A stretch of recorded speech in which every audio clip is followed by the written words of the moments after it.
magprito tayo ng pang-almusal. Ayan. Ayan ang prito ng pang-almusal. Ayan po yung pang-almusal ko ngayon. Oo. Ayan, magprito ng pang-almusal. Relax. Paano? Tamad. Ayan, nakaupo. Kasi maganda ang ngayon. Hindi pa umaraw. Medyo maliwanag. Pero malakas pa rin ang hangin. Yan ang uulamin ni Bundat. So ngayon, habang ito muna. Ay, sumama.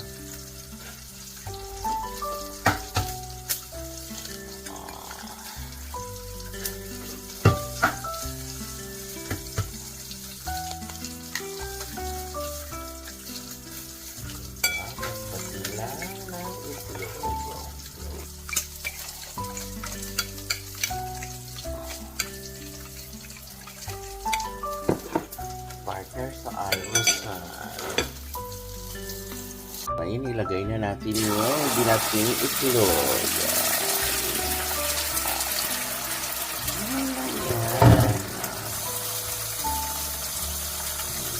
Binating itlog kasama sa almusal.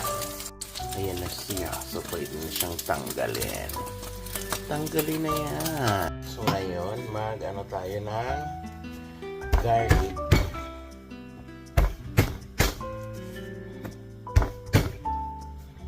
Old way pa rin ako. Hindi ako slice. So, ngayon, di ba may garlic ko. So, ilalaman mantika. Ayan kung mananaw mo.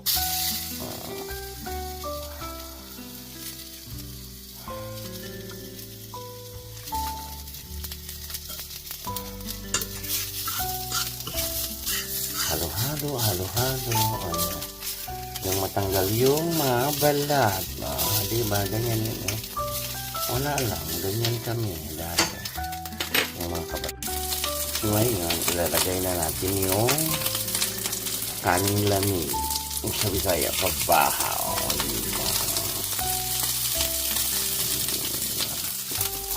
Kinakamay ko yan pagkain ko kasi.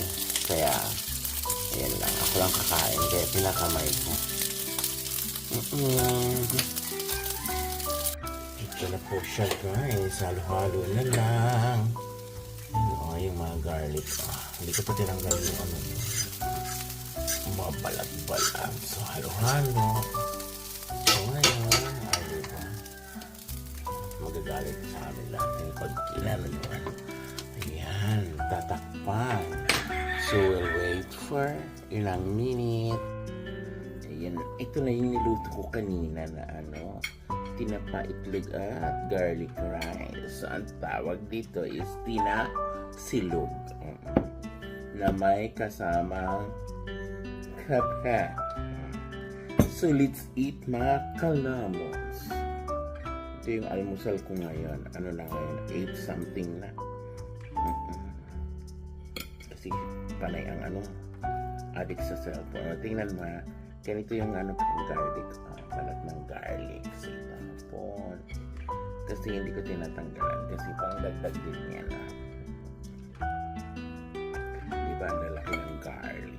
Hindi ko siya nililiitan. Kasi masarap kain ng garlic.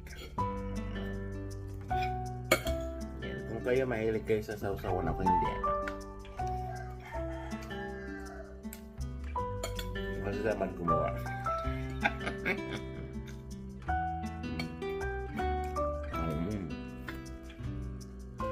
Ito yung ganito lang yung pagkain ng tinapa.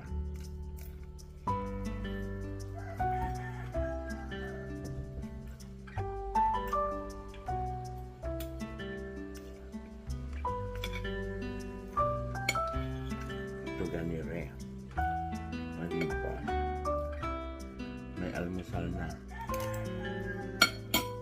Minute na pero mahangin pa rin.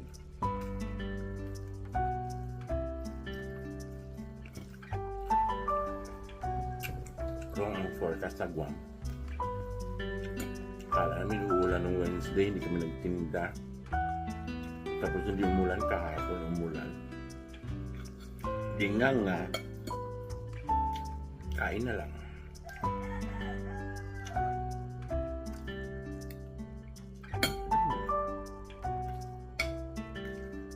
Ang garlic ko. Ang garlic ko.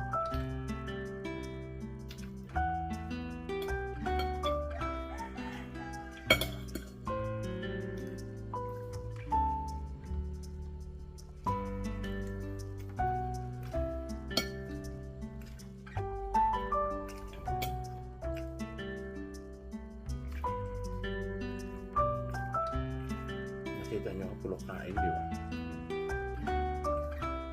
Kain mo.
Tama ako dito, dati.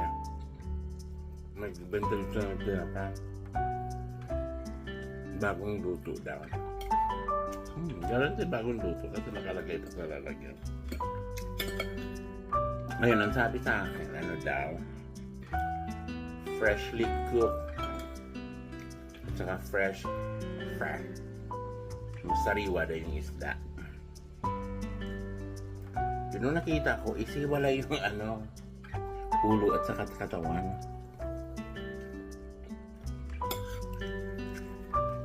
Sabi ko sila nagbenta. Kasi kalahay din natin eh. Sabi ko, kaya magkano yung pounds? Ano yata, 11 or 10? Ganun, mga ganun. Kasi nga daw,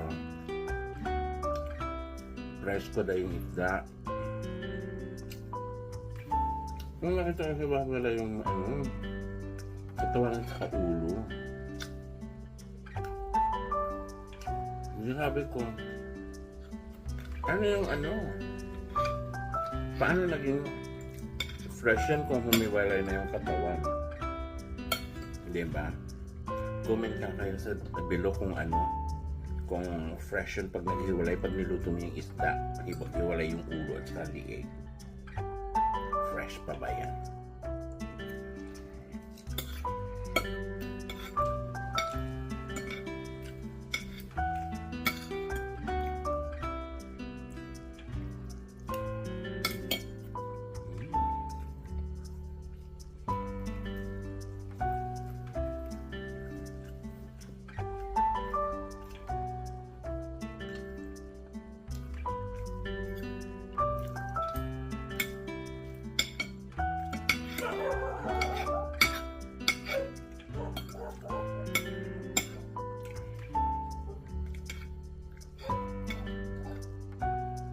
Ito lang kadalasan na almusal ko.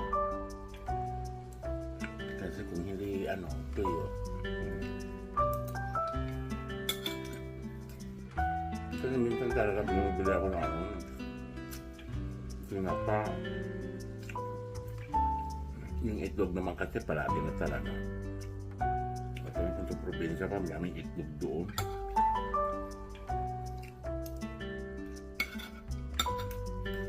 So yun, yung tinapa, itlog, tapos na.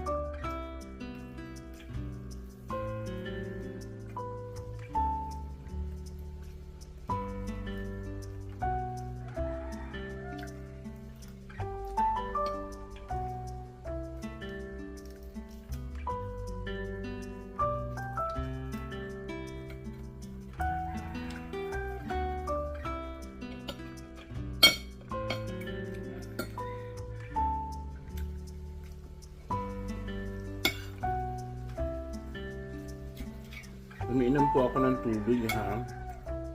Kasi lahat na ano ko, lahat na ako walang inom ng tubig, di ba? Umiinom po.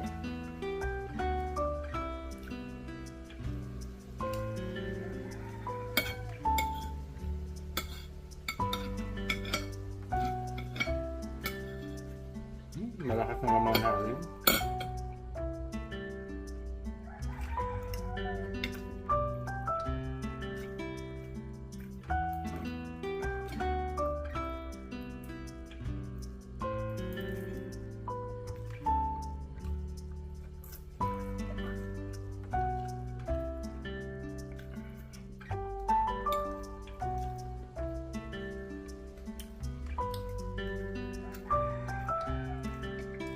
Wala pang kita. Kasi walang tinda ng, hindi kami nagtinda ng Wednesday. So, Sunday pa lang kami nag-ano. So, bukas. Sana may ano, may kita.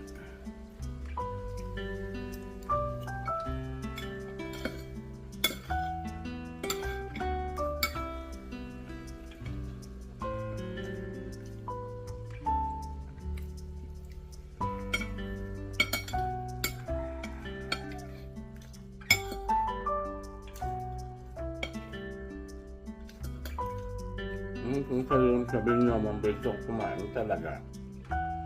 Kasi nagtrabaho ko sa hotel. Ay naku. Singit-singit yung pagkain. Kasi nag-try ko na ng break dati. Nagtrabaho ko.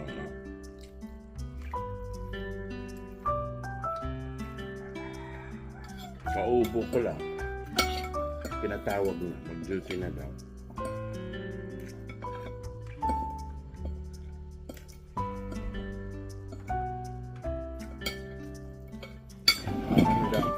Walang break.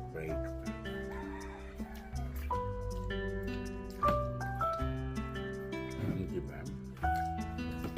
Nag-survive naman sa umaga. Tsaka yung mga kalamon, huwag kayong mamili ng pagkain. Kahit anong naan dyan meron, kainin nyo.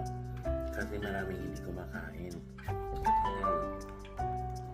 Kaya yung gusto mag-diet, diet kayo. Pero ako mahirapan ako mag-diet. Hanggang sa muli, maraming salamat sa panunood.